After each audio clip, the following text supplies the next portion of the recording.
This is question 9 from 2019 Ordinary Level Leaving Cert Paper 2. As you can see, it's a section B question, which means it's very big, it's very messy, lots of reading, lots of information. Don't get too afraid by this. It's a question about triangles and circles, a bit of trigonometry, a bit of area. If you read it carefully and slowly and draw all the pictures out nice and carefully, you've all the time in the world to do this. You can find a link to the image of this question in the description below. As always, please do the question before watching this solution. Okay, here's my representation of the information. Really all comes down to this one picture. All the other pictures are this drawn again, parts of this drawn again. We have a radar station here in the middle and a port 120 meters, 120 kilometers to the south. And a boat leaves here, it leaves P and goes off in this direction. This is 30 degrees in here. The radar station can see everybody within 100 meters, 100 kilometers. So the first time they can see them is at S here. The closest they get to the radar station is at Q, and they leave at T. So they're really just going to ask us lots of questions about this circle and triangle. So part A, let me put this down here. Part A asks us about the triangle PQR. So that's P, Q, and R here. And they draw it out for us again, and they ask us to find the length of QR.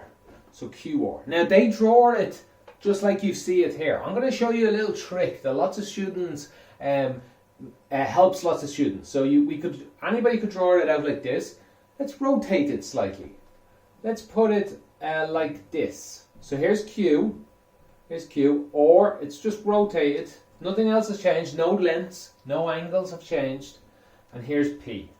The angle here is still 30. The length or to P here is still 120. And this is still a right angle. Okay, I see lots of students make mistakes when they look at triangles like this. And they make less mistakes when they look at triangles like this. Now, I don't think that's good. I would like you to be able to deal with triangles this way. But if you're in an exam and you always want to make your triangle look like that, that's fine. Just rotate it how you would like. Okay, so what did they ask us again? They asked us to find QR. This length here, QR. So we have to look at our trigonometry. So we have our 3 rules. I'll write them down here because we might use a few of them. We have the sine of an angle, we have cosine of an angle, and we have tangent of an angle. These are all given in our formula books. I'll put an image of that on the screen as I was saying all of this. So sine theta is equal to the opposite over the adjacent.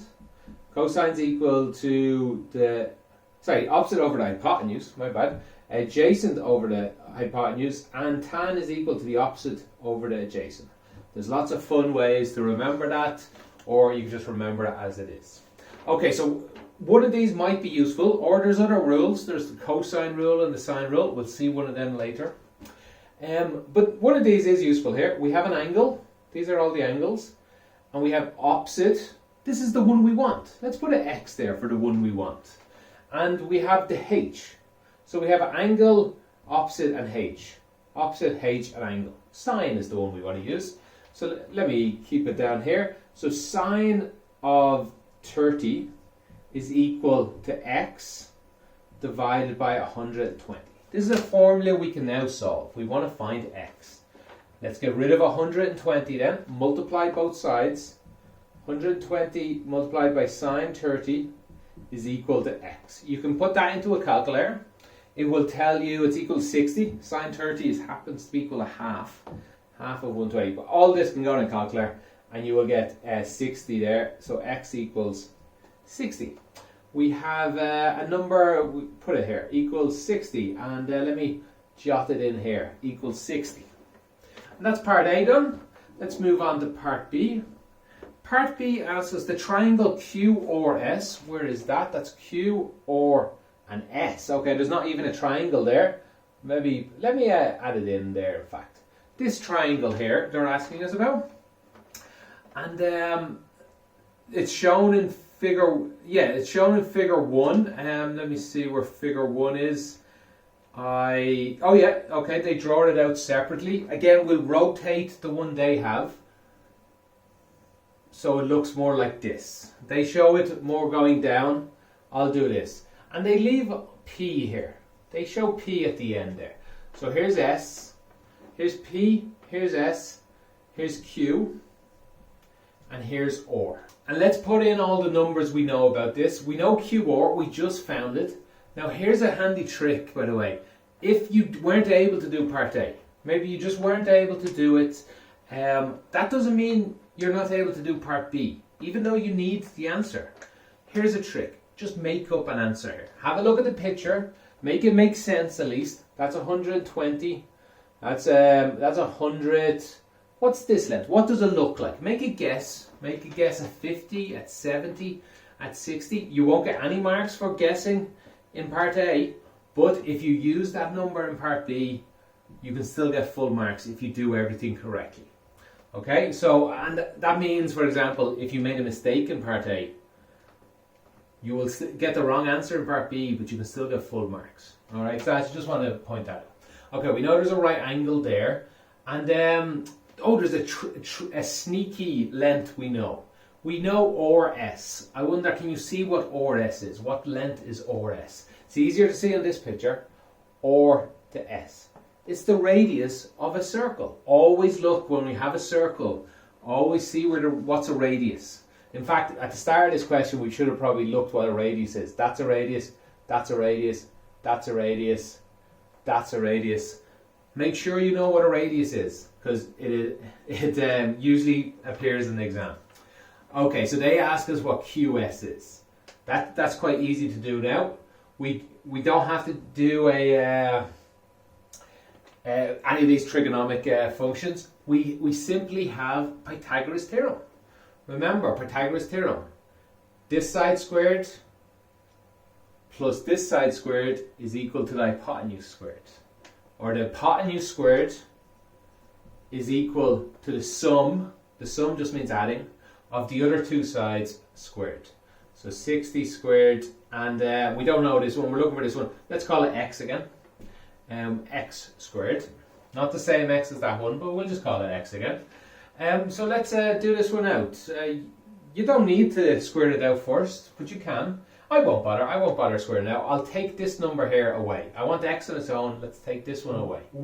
So we get 100 squared minus 60 squared is equal to x squared. Again, I want x on its own. I can't have squares here. So I'll get square root of both sides. I'll get 100 squared minus 60 squared, all the square root. That equals x. You can just put that into a calculator. Does it come out evenly? Let me see. It does. It comes out to be 80. X is equal to 80. X here is equal to 80. Let's put that in up here. This number here is now 80. Okay, that's part B. Let's have a look at part C. Part C, find PQ. Give your answer correct to the nearest thing. So that's from this picture again, okay?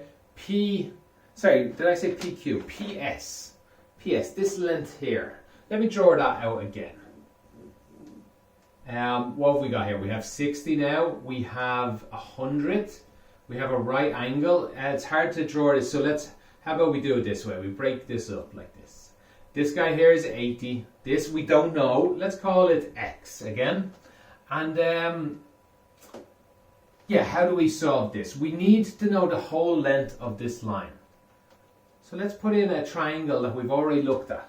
This triangle here. This triangle here is the bigger one. So if I knew what this length was, if I knew what this big length was here, all I have to do is take 80 away. So it's a tricky question, part C. They wanted you to try and figure out how to do it. Wanted you to try lots of things or something. This is what you need to do. You needed to find this length all the way from part A. This whole length here. And now remember, we have, let me clean this up a bit. This inside one is 100 and the outside one is 120. We can just use Pythagoras Theorem to get this length. Let's call it y this time, because I've already used x there. And we need to find the whole length here. Or let me draw this again perhaps. Well, it's really part A again. 120, 60. What is this side? I've called it y. So we just do like we did before, like we just did here. It's 120 squared is equal 60 squared plus y squared. Identical to this one, except for slightly different numbers. So let's skip all the way to the end. We'll have 120 squared minus 60 squared, and the square root of it will equal y. It will work out just like this one did. Not as evenly though. Put this into a calculator. We will get,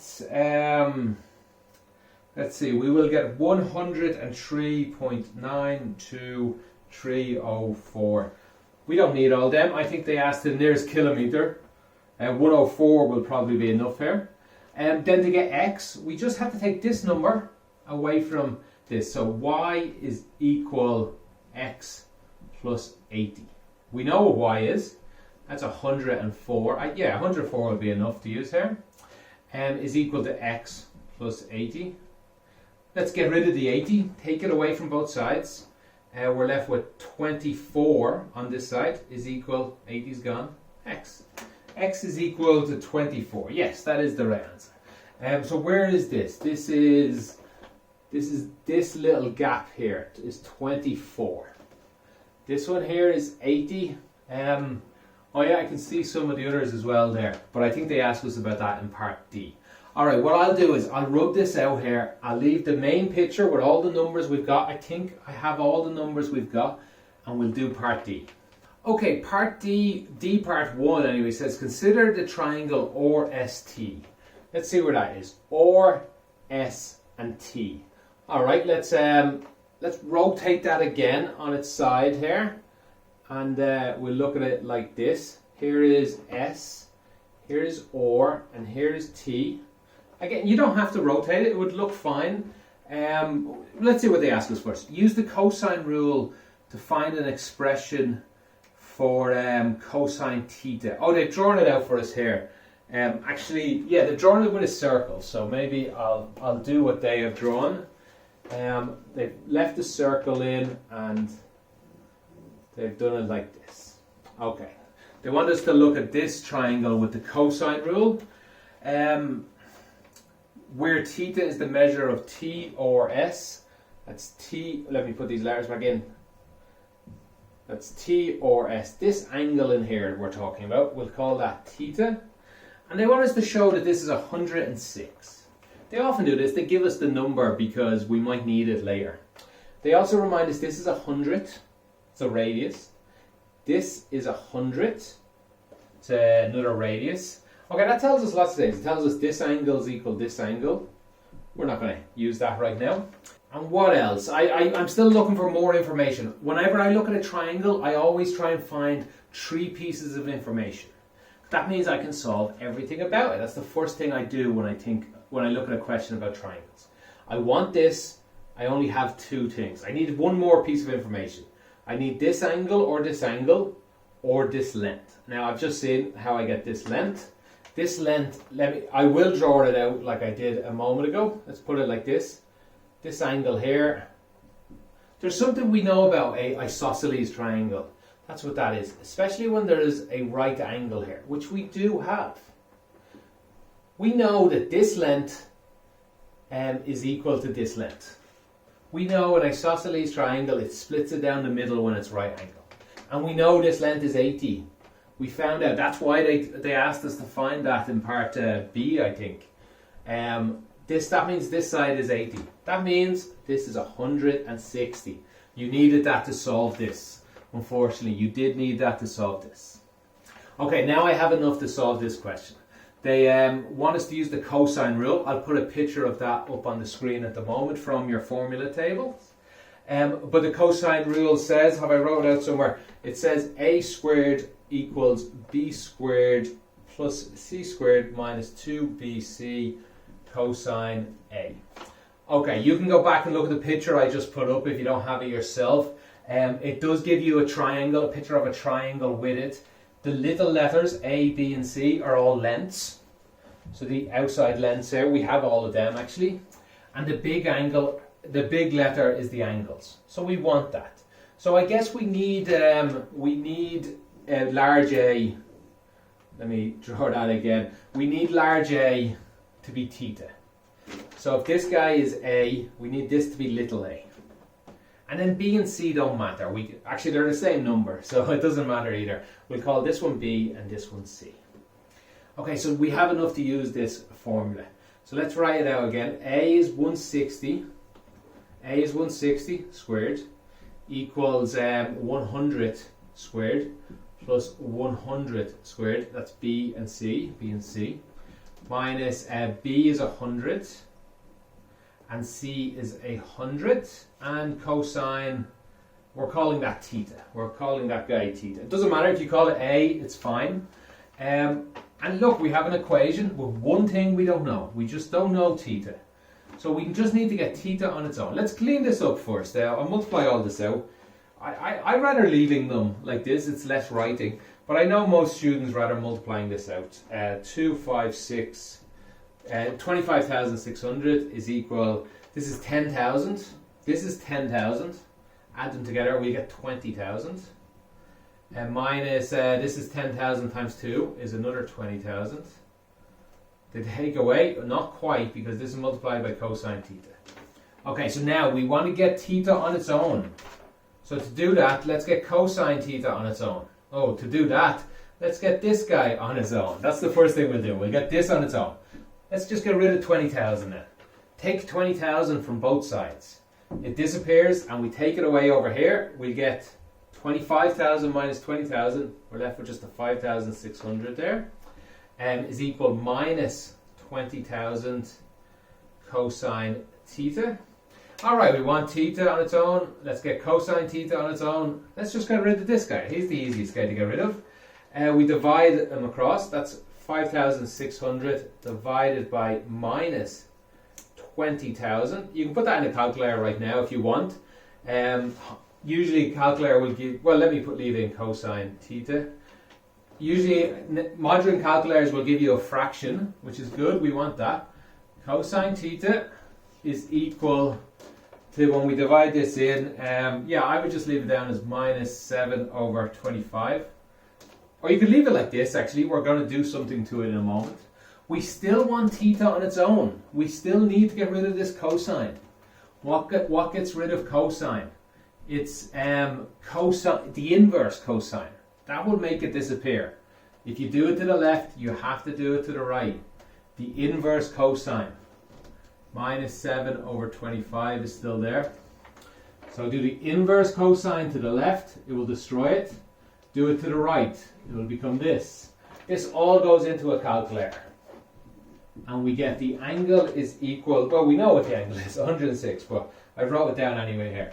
106.26 or so you get in a calculator, which they wanted to the nearest, degree. This is in fact equal 106. To the nearest degree at least. Okay, so that's part one. I used a lot of space. Let me rub most of this out. I think I'll leave this one here. And I'll rub most of this out and we'll do part 2 and 3. Okay, part 2 tells us about two people. They sail from S to T. Let's see, Mary sails, John sails directly. So that means, let me draw S and T again here. Here's S, here's T, S and T. Just to show you what they're saying. John does this, goes in a straight line. Maybe the water here is a bit more difficult. Maybe it's shallow, maybe there's more waves. Because Mary decides to do this. Or actually, you know what? She's staying outside radar range. So now I'm curious what she's doing. She's trying to avoid the radar. So I think Mary might be smuggling something. But that's not for us to worry about. And they are just asking us to find the difference between the distances. How far did John have to travel? How far did Mary have to travel? Now we know the distance from S to T. So we know what John did already. It's 160 kilometers. So really the question is just asking us, what did Mary do? How far did she have to sail? Now, how do we do that? I will remind you, we are part of a circle here. So we want the length around the outside of a circle. What does that remind you of? I'll put up on the screen right now from the formula tables the perimeter around a circle. So the perimeter around the circle is equal to 2 pi r. That's a whole circle And in this case, or is 100. So in this case, P is equal to 2 times 100 times pi, which is equal to 200 pi. Put that into a calculator if you want, but it's about 600 and something. 630, yeah, it's about 630 kilometers. So that's the distance all the way around the circle, all the way around this circle. We don't want that. We want just this part of it. And the secret here is 106 degrees. This is 360 degrees of a circle. We don't need 360 degrees of a circle. We only want 108 of them. So do I want half of it? No, not quite. 1/3, about 1/3. Exactly, I want 106 divided by 360. That's the fraction of a circle I want. 360 over 360 would be 1, the whole circle. 180 over 360 would be half. This, I want 106 divided by 306 of the circle. And the circle is 200 pi. So what is this? This is equal, so this will be equal this length here, ST. Let me put that in here. ST is equal to this. And put all that into a calculator, I guess. We will get, let me make sure about this one. Yeah, we will get 185.0049. But really, they're asking us to the nearest kilometer for all of these. So 185 would be fine. Stay using this number until the very end if you want, but we will be able to round off there. Okay, so she did, this length here is 185. So how much further was it? That should be fairly simple. 185 minus 160, let me squeeze it in here. 185 minus 160 is equal to 25. Is that 15? Yeah, I'm bad at doing arithmetic, I guess. 15. That's why I always check my answer I did earlier. Okay, 15 kilometers. That's the difference in traveling. And again, I assume Mary is smuggling drugs or something if she went the long way around. Okay, let's go to part 3. Part 3 says the sea in the region, and now they draw this region again. This region here. Let me draw this. They shade it in like this. Okay, so this was or, S and T. This region, this part of the sea is estimated to have one ship for every 25 square kilometers. So they're asking us to estimate how many ships are in there. To the nearest whole number, which we would expect because you can't have half of a ship. So how many ships are in here? Basically they're asking us what's the area in there, because we know how many ships are in 25 square kilometers. If this is 50 square kilometers, there's 2 ships. If it's 100 square kilometers, there must be 4 ships which must fit in there. So I really just need to find out what the area of this is. Again, I'll put up on the screen the same thing I had before, the area of a circle. And the area of a circle is equal pi r squared. In this case, r is 100, so that's pi 100 squared, which is equal, let me leave it there, is equal 10,000. That's 10,000, 10,000 pi. That's kilometers squared. So that's, remember, pi is about 3.14. So that's like 30,000. 31,500 kilometers. Very large area. That's the entire circle though. We don't need the entire circle. We want this smaller one. Remember, this is 108 degrees. 108 degrees in here. So how much of the circle? It's just like this one. It's not all of it. It's not half of it. It's 106 divided by 360 fraction of it. So that's 106 divided by 360 multiplied by 10,000 pi. Pi is a number, still important. And that is all equal to 9,250.245. I guess we don't need these because we're going to divide by 25. But let's leave it in until the end because it won't always work out that neatly. So this is the area here. Nearly 10,000, I guess, square kilometers. How many ships can we fit in that large area? Okay, first I'd like you to make a guess. Is the answer going to be small or big? It's going to be quite big, like, I don't know, 400 or so. how do we figure it out? How many 25 kilometers, how many 25 square kilometers will fit into this is all we need to know. Because there's one ship in every one of those. So it's a 9,250.245 divided by 25. How many of these fit in? That's what dividing tells us. And that goes in 370.0098. That's not important. It's rounded to the nearest number. Remember, each of these is a ship. We don't need to do any more because it's 1 in every 25. They might have told us some other number, we would have had to change it. But not 1 in every 25. That means there's 370 25 square kilometer packets, and there's one ship in every one of them. So the final answer is 370 to the nearest whole number. That's how many ships would fit in this area. So we were only looking at one ship sailing through it, but really in real life this radar would have had hundreds of 370 ships in that one little section. So lots of ships there. Okay, I hope that answers everything. If you do have any questions, anything I did wrong, anything you want to ask me about, put them in the comments below. I'll get back to you as soon as I can. Thanks for watching. Have a good day.